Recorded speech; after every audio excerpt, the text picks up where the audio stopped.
نحمده ونصلي ونسلم على رسوله الكريم وعلى آله وصحبه أجمعين أما بعد فأعوذ بالله من الشيطان الرجيم بسم الله الرحمن الرحيم وأما بنعمة ربك فحدث صدق الله العظيم وصدق رسوله النبي الكريم الأمين الرؤوف الرحيم بندائے پروردگارم امت احمد نبی دوست دار چار یارم تابع اولاد علی مذہب حنفیہ دارم ملت حضرت خلیل خاک پائے غوث اعظم زیر سایہ ہر ولی صدیق عکس حسن کمال محمد است فاروق ذل جاہ و جلال محمد است عثمان ضیاء شمع جمال محمد است حیدر بہار باغ خصال محمد است صلی اللہ علیہ وآلہ وسلم مولایا صلی وسلم دائما ابدا علی حبیبک خیر الخلق کلہم محمد سید الکونین والثقلین والفریقین من عرب ومن عجم فإن من جودك الدنيا وضرتها ومن علومك علم اللوح والقلم یا ربی بالمصطفى بلغ مقاصدنا واغفر لنا ما مضى يا واسع الكرم۔ حمد و صلاۃ کے بعد میرے معزز و محتشم اساتذہ اکرام، سامعین حضرات اور میرے طلباء ساتھیوں، آج اس پروقار محفل میں مجھے جس موضوع پر لب کشائی کرنے کا حکم ہوا ہے وہ ہے ربیع الاول کا پیغام اور عشق نبی صلی اللہ علیہ وآلہ وسلم کا دعویٰ۔ سامعین محترم، اللہ تبارک و تعالیٰ اپنے پاک کلام میں ارشاد فرماتا ہے وَأَمَّا بِنِعْمَةِ رَبِّكَ فَحَدِّثْ، اور اپنے رب کی نعمت کا خوب چرچا کرو۔ اس آیت کریمہ میں اللہ تبارک و تعالیٰ نے اپنے پیارے حبیب صلی اللہ علیہ وآلہ وسلم کو اپنے رب کی نعمت کے چرچے کا حکم عطا فرمایا۔ نعمت سے کیا مراد ہے، اس کے متعلق مفسرین اکرام کے مختلف آراء ہیں۔ چنانچہ نبی کریم رؤوف الرحیم صلی اللہ علیہ وآلہ وسلم نے متعدد مقامات پر اپنے رب کی نعمتوں کا چرچا فرمایا ہے۔ مسلم شریف کی حدیث پاک ہے، سیدنا ابو ہریرہ رضی اللہ تعالی عنہ روایت کرتے ہیں کہ نبی کریم رؤوف الرحیم صلی اللہ علیہ وآلہ وسلم نے ارشاد فرمایا فضلت علی الانبیاء بست، مجھے دیگر انبیاء اکرام سے 6 اعتبار سے فضیلت دی گئی ہے۔ فرمایا اعطیت جوامع الکلم، مجھے جوامع الکلم عطا کیا گیا ہے، ونصرت بالرعب، اور رعب کے ذریعے میری مدد کی گئی ہے، وحلت لی الغنائم، میرے لیے غنیمتوں کو حلال کیا گیا ہے، وجعلت لی الارض طہورا ومسجدا، میرے لیے زمین کو پاک اور سجدہ گاہ بنایا گیا ہے، وارسلت الی الخلق کافہ، مجھے تمام مخلوق کی طرف بھیجا گیا ہے، وختم بی النبیون، اور مجھ پر سلسلہ نبوت کو ختم کیا گیا ہے۔ سیدنا جابر رضی اللہ تعالیٰ عنہ روایت کرتے ہیں، سنن دارمی کی حدیث ہے، فرمایا نبی کریم رؤوف الرحیم صلی اللہ علیہ وآلہ وسلم نے ارشاد فرمایا انا قائد المرسلین ولا فخر، میں تمام مرسلین کا سالار ہوں، کوئی فخر نہیں ہے، وانا خاتم النبیین ولا فخر، میں تمام نبیوں سے آخر میں آنے والا نبی ہوں، کوئی فخر نہیں ہے، وانا اول شافع وانا اول مشفع ولا فخر، میں سب سے پہلے شفاعت کرنے والا اور قیامت کے دن سب سے پہلی میری شفاعت قبول کی جائے گی، کوئی فخر نہیں ہے۔ جس طرح میرے آقا و مولا صلی اللہ علیہ وآلہ وسلم نے اپنے قول مبارک سے اللہ تبارک و تعالیٰ کی نعمتوں کا چرچا کیا، اسی طرح میرے نبی کریم رؤوف الرحیم صلی اللہ علیہ وآلہ وسلم نے اپنے رب کے نعمتوں کا شکر کرتے ہوئے اللہ تبارک و تعالیٰ کی عبادت بجا لائی۔ چنانچہ پیر شریف کے دن نبی کریم رؤوف الرحیم صلی اللہ علیہ وآلہ وسلم روزہ رکھا کرتے تھے۔ سیدنا ابو قتادہ رضی اللہ تعالیٰ عنہ روایت کرتے ہیں سئل رسول اللہ صلی اللہ علیہ وآلہ وسلم عن صوم الاثنین، نبی کریم رؤوف الرحیم صلی اللہ علیہ وآلہ وسلم سے پیر کے دن کے روزے کے متعلق سوال کیا گیا، فرمایا فیہ ولدت وفیہ انزل علی، اسی دن میں پیدا ہوا ہوں اور اسی دن مجھ پر وحی نازل کی گئی ہے۔ سامعین محترم، آیت کریمہ اور احادیث طیبہ سے ربیع الاول کا پیغام واضح سمجھ آ رہا ہے کہ اللہ تبارک و تعالیٰ کی نعمتوں پر امت کو اپنے پیارے حبیب صلی اللہ علیہ وآلہ وسلم کی اتباع میں شکر بھی ادا کرنا چاہیے اور اللہ تبارک و تعالیٰ کی نعمتوں کا چرچا بھی کرنا چاہیے۔ اللہ تبارک و تعالیٰ کی نعمتوں میں سے سب سے بڑی نعمت نبی کریم رؤوف الرحیم صلی اللہ علیہ وآلہ وسلم کی ذات بابرکات ہے، اور حضور سے محبت یہ مسلمانوں کا شعار رہا ہے، اور ایمان کامل ایمان کی دلیل بھی یہی ہے۔ چنانچہ نبی کریم رؤوف الرحیم صلی اللہ علیہ وآلہ وسلم سے محبت کا چرچا ہمارے اسلاف کرتے رہے ہیں اور انہوں نے اپنے عمل سے بھی اس کا ثبوت دیا ہے، لیکن افسوس سے کہنا پڑتا ہے کہ فی زمانہ اس کے نبی صلی اللہ علیہ وآلہ وسلم کا دعویٰ تو ہر شخص کے زبان پر ہے، لیکن نبی کریم رؤوف الرحیم صلی اللہ علیہ وآلہ وسلم کے محبت کہ جو تقاضے ہیں ان پر عمل کا فقدان نظر آ رہا ہے۔ آج ہمارے اس دور میں وہ شخص بھی اپنے آپ کو عاشق رسول کہتا ہے جو قادیانیوں کو اپنا بہن بھائی اور قومی اثاثہ قرار دیتا ہے، وہ شخص بھی اپنے آپ کو عاشق رسول کہتا ہے کہ جو گستاخان رسول کو وزیر اعظم بننے پر مبارکباد پیش کرتا ہے، وہ شخص بھی اپنے آپ کو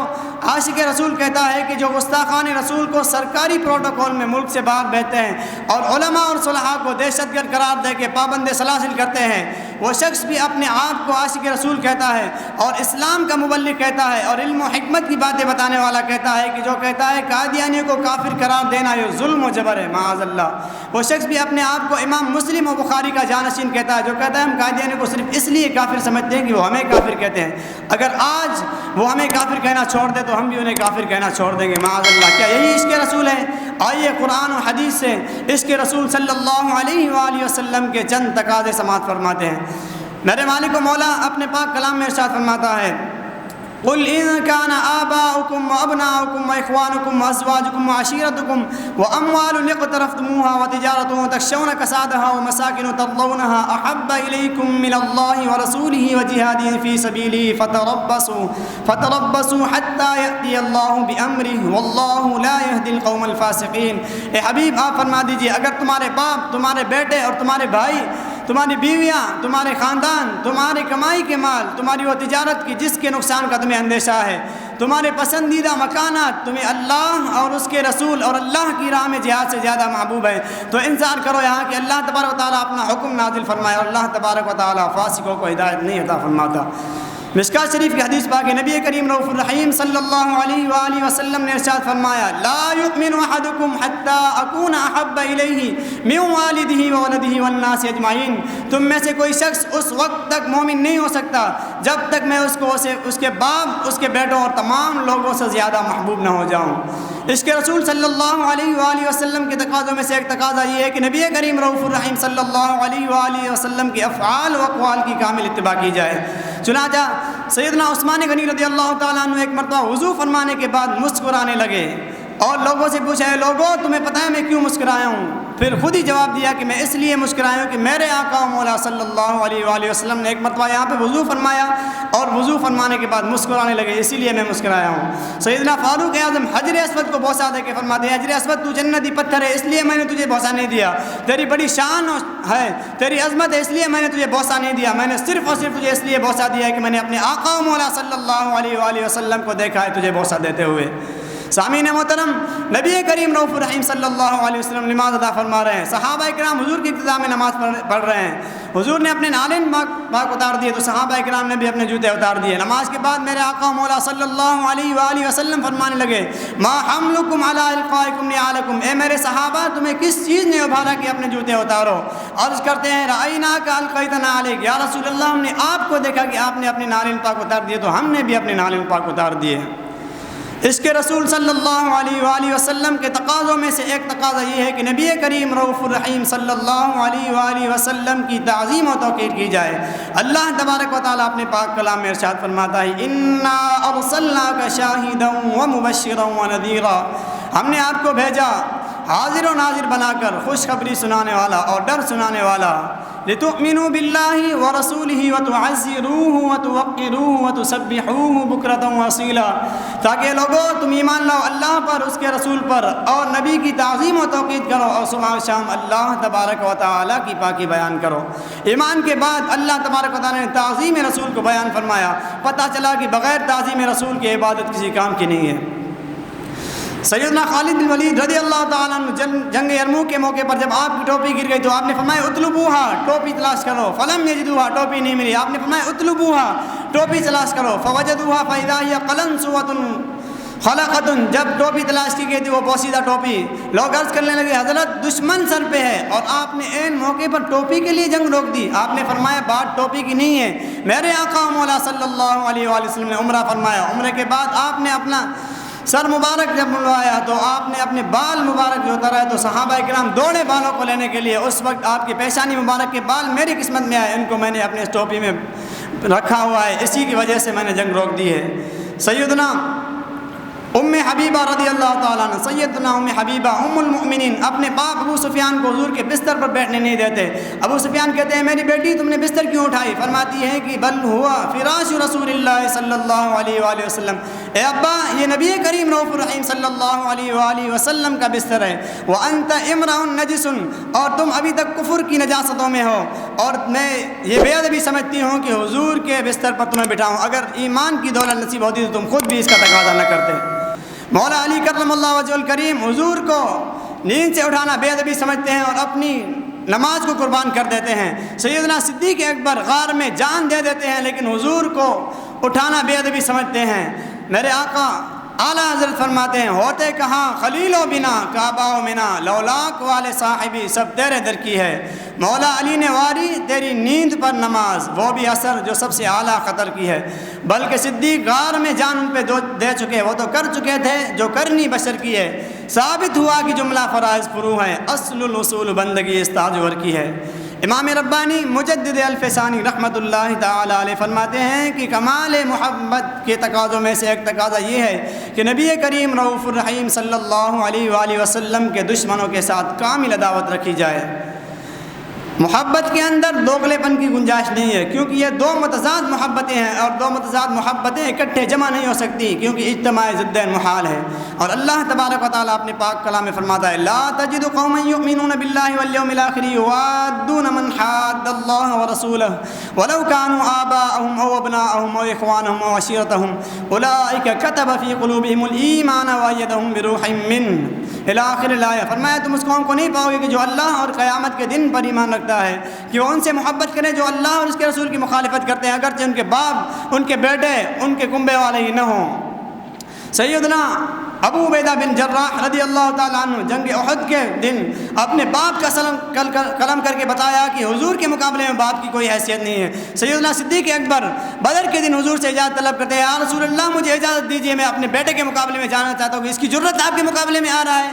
سیدنا عمر رضی اللہ تعالیٰ عنہ اپنے ماموں عاص بن ہشام کو واصل جہنم کر دیا، اور سیدنا مصعب بن عمیر رضی اللہ تعالیٰ عنہ نے اپنے بھائی عبید بن عمیر کو واصل جہنم کر دیا اور بتا دیا کہ حضور کے مقابلے میں کسی کی کوئی حیثیت نہیں ہے۔ اور یمامہ کے موقع پر سیدنا صدیق اکبر نے پوری سلطنت داؤ پہ لگا کر بتا دیا کہ محمد ہے متاع عالم ایجاد سے پیارا، پدر مادر برادر جان و دل گھر بار سے پیارا۔ سامعین محترم، اس کے رسول صلی اللہ علیہ وآلہ وسلم کے تقاضوں میں سے ایک تقاضا یہ بھی ہے کہ نبی کریم رؤوف الرحیم صلی اللہ علیہ وآلہ وسلم کے ساتھ نسبت رکھنے والی ہر چیز کا ادب کیا جائے، صحابہ و اہل بیت کا ادب کیا جائے۔ صحابہ اکرام وہ ہیں کہ جن کے بارے میں اللہ تبارک و تعالیٰ فرماتا ہے اولئک الذین امتحن اللہ قلوبہم للتقوی، یہ وہ لوگ ہیں کہ جن کو دلوں کو اللہ نے تقوی کے لیے چن لیا ہے۔ اور میرے آقا مولا صلی اللہ علیہ وآلہ وسلم نے فرمایا ان اللہ نظر فی قلوب العباد، اللہ تبارک و تعالیٰ نے بندوں کے دلوں پر نظر کیا، لم یجد قلبا انقی من قلوب اصحابی، میرے صحابہ کے دلوں سے زیادہ پاکیزہ دل نہیں پایا۔ اور ایک اور مقام پر میرے نبی کریم رؤوف الرحیم صلی اللہ علیہ وآلہ وسلم نے فرمایا اللہ اللہ فی اصحابی، اللہ سے ڈرو، اللہ سے ڈرو میرے صحابہ کے بارے میں، لا تتخذوہم غرضا من بعدی، میرے بعد ان کو نشانہ نہ بنانا، فمن احبہم فبحبی احبہم، جس نے ان سے محبت کی تو میری محبت کی وجہ سے محبت کی، ومن ابغضہم فببغضی ابغضہم، جس نے ان سے بغض رکھا تو میری بغض کی وجہ سے بغض رکھا، جس نے ان کو تکلیف دیا کہ فرماتے ہیں تو اس نے مجھے تکلیف دی، اور جس نے مجھے تکلیف دی تو اس نے رب کو ایذا پہنچایا، اور جس نے رب کو ایذا پہنچایا تو قریب ہے کہ اللہ تبارک و تعالیٰ اس کو پکڑ لے۔